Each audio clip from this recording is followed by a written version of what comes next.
उसकी हमें परवाह नहीं है। इसमें बेपरवाह बुद्धि से चलो, ज़्यादा मन को दुलार मत करो और ज़्यादा लोगों से मिलो जुलो मत। बहुत गलत समय चल रहा है। लोगों से मिलने जुलने का मतलब है अपने को भ्रष्ट कर देना। बिल्कुल दूरी बना के चलो, एकांतवास करो, खाओ पियो, भजन करो। नहीं मन लग रहा है सो जाओ, प्रपंच मत करो किसी से। जब जब जागे तब प्रिया भजे नहीं सोए पाँव पसार, व्यास भरोसे कुंवर के सोवत पाँव पसार। जब जगे तो राधा राधा राधा राधा राधा, नहीं तो अपना सो गए। किसी से प्रपंच नहीं किया, किसी से मिले जुले नहीं, किसी से। उर्मिला जी कोलकाता से। राधे राधे महाराज जी। महाराज जी, जीवन से जब हार गए तो आपका इधर मिला महाराज जी। महाराज जी, मेरे मन में एक प्रश्न चलता है कि मेरा जन्म ही क्यों हुआ। जब तक कर्म परंपरा नष्ट नहीं होगी तब तक जन्म होता रहेगा। इसलिए भजन करो और भगवान से प्रार्थना करो कि तुम्हारी कर्म परंपरा को नष्ट कर दे। जब आचार्य गुरु की शरण में होकर को भजन किया जाता है तो भजन धीरे धीरे हमारे कर्मों को भस्म कर देता है, तभी हम मुक्त होते हैं। नहीं, जब तक एक भी कर्म रहेगा वो जन्म लेने के लिए विवश कर देगा।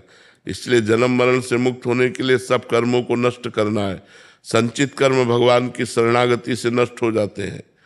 क्रियमाण भगवान की शरण में इसलिए अच्छे होते हैं, और प्रारब्ध भगवान की शरण में रहकर हम उसे भोग लेते हैं, हमारे सारे कर्म खत्म हो जाते हैं।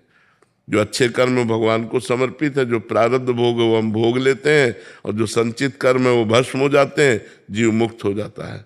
इसलिए नाम जप करो, खूब भजन करो और भगवान से प्रार्थना करो कि हमारा अगला जन्म ना हो। अगर हो तो आपकी भक्ति से युक्त हो, अच्छे आचरणों से युक्त हो, समाज सेवा करे, देश सेवा करे, सब में आपका भाव रखे, ऐसा मेरा जन्म हो। सोनिया जी। राधे राधे महाराज जी। गुरुदेव भगवान, हमें कैसे पता चलेगा कि हमारा भजन खर्च हो रहा है। भजन खर्च की तो पूछो मत। अगर ऐसे तुम भजन के स्वामी बनोगे तो सब खर्चा हो जाएगा। सरकारी बैंक में जमा कर दो, कुछ नहीं खर्चा होगा। भगवान को जमा कर दो, जो भजन करो कृष्णार्पणम वस्तु करो, भगवान को समर्पित कर दो। और ऐसे अगर तो कोई अगर इतना भी प्रणाम करता है तो तुम्हारा भजन लेता है, तुमसे बात करता है तो तुम्हारा भजन लेता है, तुम्हें वस्त्र भोजन सुख सुविधा जो भी देता है वो सब भजन लेता है। अगर हम भगवान की शरण में हैं और अपने भजन को भगवान को समर्पित कर देते हैं तो हमें कोई वस्त्र देता है तो हमारे भगवान दिए, हमें भोजन दिया तो मेरे भगवान ने दिया, मुझे वास दिया तो मेरे भगवान ने दिया। तो हमारा भजन खर्चा नहीं होता, हम भगवान की कृपा से पाले पोसे जाते हैं और भजन से भगवत प्राप्ति हो जाती है, भगवत कृपा से भगवत प्राप्ति हो जाती है। अगर हम भजन के स्वयं ठेकेदार बनेंगे तो खर्चा ही खर्चा है। किसी को कटवचन बोल दिए, किसी की निंदा सुन ली, किसी की निंदा कर दी, हमारे भजन क्षीण हो जाएगा। अमीशा आजाद जी कलकत्ता से। राधे राधे महाराज जी।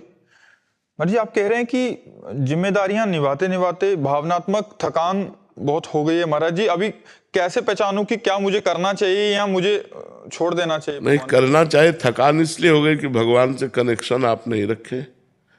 अगर सब में भगवत भावना रखती, पति में, पुत्र में, परिवार में, मित्र में, संसार में, तो जिसके साथ जो भी कर्तव्य कर्म करती वो कर्म भगवान को अर्पित कर देती, आपका नया उल्लास, नया उत्साह, नया आनंद बना रहता। ऐसे संसार में थकान तो आ ही जाती है। अब शुरू कर दो, जो भी कर्म करो भगवान को समर्पित करो, शेष समय राधा राधा नाम जप करो, देखो मन उल्लसित हो जाएगा, मन आनंदित हो जाएगा, थकेगा नहीं मन। अब अगर भगवान से कनेक्शन नहीं रखोगी, संबंध नहीं रखोगी तो संसार में तो थक ही जाएगा। बहुत दुखमय संसार है, कहाँ तक हम इसको ढोएंगे। तो इसका कभी अंत थोड़ी हुआ है। तो हमको अपना काम बनाना है। हर कर्म, हर संबंध से जो है वो भगवान को अर्पित करके नाम जप करो तो थकान नहीं लगेगी, संसार में आनंद पूर्वक जीवन व्यतीत हो जाएगा। देशराज मौर्य जी।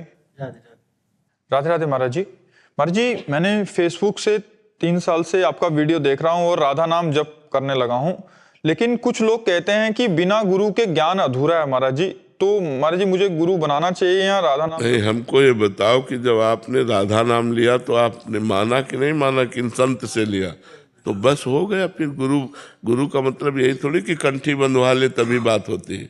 गुरु मानने से होता है, गुरु बनाने से नहीं होता, गुरु मानने से होता है। अगर आपने गुरु बना लिया, गुरु की मानी नहीं, तो नरक जाओगे। और आपने कंठी नहीं बंधवाई, तिलक नहीं लगाया, लेकिन एक एक बात मान रहे, तो आपका कल्याण हो जाएगा। गुरु मानने से कल्याण होता है, गुरु बनाने से नहीं। ये पक्की बात समझो। संसारी लोग नहीं, अगर हमारी इच्छा है तो हम कंठी बंधवा लेते हैं, हमारी इच्छा नहीं है तो हम इनको गुरु मानते हैं, इनकी बात पे चलते हैं, बस हो गया। यही गुरु मानना है।